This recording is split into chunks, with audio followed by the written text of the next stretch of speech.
মাঠে কাজ করা কৃষকের নামাজের ওয়াক্তে নামাজটা যেন সঠিকভাবে আদায় করতে পারে, তার জন্য এই নামাজ ঘরটি তৈরি করা হয়েছে।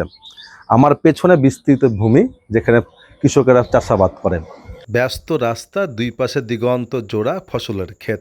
মাঠের কৃষক কিংবা পথচারীর জন্য ন্যায় সুপ্রিয় পানির ব্যবস্থা কিংবা অন্য কোনো সুবিধা। চাঁপাইনবাবগঞ্জ পৌরসভার চৌহরিতলা কালুপুর যে রাস্তা, তার চৌহরিতলা ব্রিজটার পরেই এই নামাজের ঘরটি অবস্থিত। আপনারাই দেখছেন বর্তমানে দৃশ্যমান একটি কাজ হয়েছে, কিন্তু এর শেষের দিকে কাজটি ফান্ডের অভাবে শেষ করা যাচ্ছে না। মাঠের কৃষক, স্থানীয় মুরব্বীরা এবং যুব সমাজ কাঁধে কাঁধ মিলিয়ে এতদূর পর্যন্ত নিয়ে এসেছে। নামাজের ঘরটি তৈরি করার চেষ্টা করেছে, যা দৃশ্যমান করেছে। আমরা কি তাদের পাশে দাঁড়াতে পারি না? এখন নিমটোল ঢালাই দিয়ে ওপরে একটি ছাউনি লাগবে, আর লাগবে দরজা, জানালা। শেষ পর্যায়ে কাজটি চলে এসেছে। আমি সহৃদয়বান ব্যক্তিদেরকে অনুরোধ করব, এই নামাজের ঘরটির জন্য মুক্ত হস্তে দান করবেন।